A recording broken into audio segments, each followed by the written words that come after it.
महाराष्ट्र के पूर्व गृह मंत्री अनिल देशमुख को ईडी ने मनी लॉन्ड्रिंग से जुड़े मामलों में जेल भेज दिया है।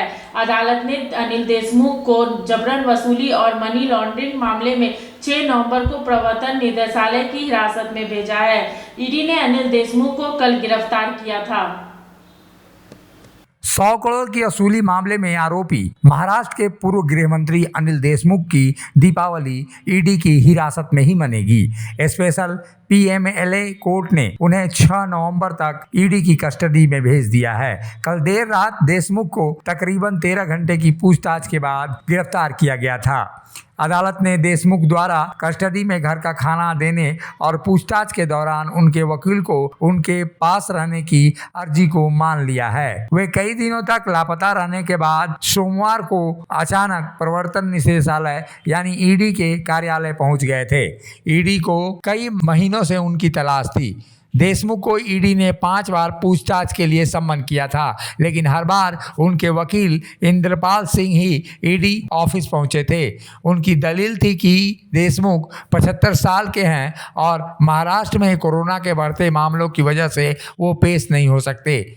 ईडी की कस्टडी में अब देशमुख की दीपावली मनेगी। वहीं इस पर राजनीति तेज हो गई है। अनिल देशमुख की पक्ष लेते हुए महाराष्ट्र के अल्पसंख्यक मामलों के मंत्री नवाज मलिक ने जिस तरह से आरोप लगाए हैं कि सरकार को अस्थिर करने का प्रयास किया गया है, वहीं बीजेपी के विधायक ने इसे कानून का मामला बताया है। कानून किस तरह से भ्रष्टाचार के मामलों की जांच करेगा, इसको लेकर अब सरकार ही नहीं बल्कि संवैधानिक संस्थाएं भी आगे बढ़ी हैं। देशमुख जी कल गए, जब सारे लीगल मीन्स जो भी थे उनके पास उन्होंने आजमाया और स्वयं हाजिर हुए। उन्हें भी फंसाया गया, उन्हें भी जो आरोप लगाने वाला था परमवीर सिंह वो फरार है, और जिस पे आरोप लगाया गया, जो जांच को सहयोग करने के लिए हाजिर किया गया, उन्हें गिरफ्तार किया गया।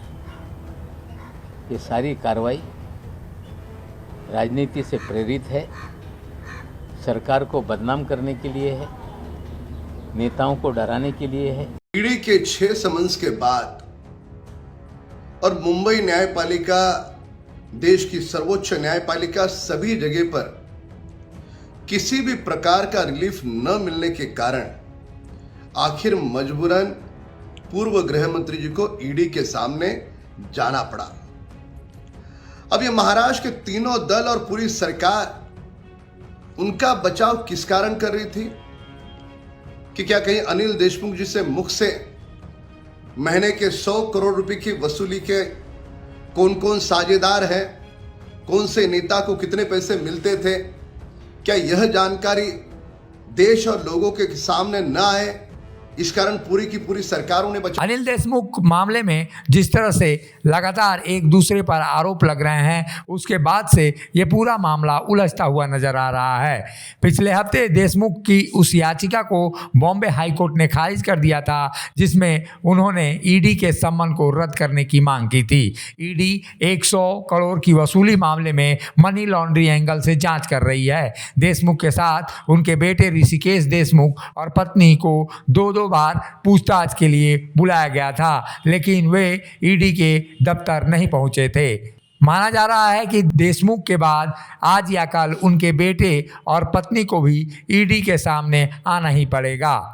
ईडी ने जांच के दौरान में यह पाया है कि मुंबई पुलिस में क्राइम इंटेलिजेंस यूनिट का हेड रहते हुए सचिन वाजे ने दिसंबर 2020 से फरवरी 2021 तक मुंबई के ऑर्केस्ट्रा बार से 4 करोड़ 70 लाख रुपए की वसूली की थी, जिसे बाद में सहायक के जरिए अनिल देशमुख को सौंप दिया गया था। ईडी को नागपुर स्थित एक चैरिटेबल ट्रस्ट श्री साईं सिंचन संस्थान के बारे में भी पता चला है। ईडी का दावा है कि दिल्ली की एक सेल कंपनी के जरिए इस ट्रस्ट को 4 करोड़ 18 लाख रुपए का चंदा मिला है।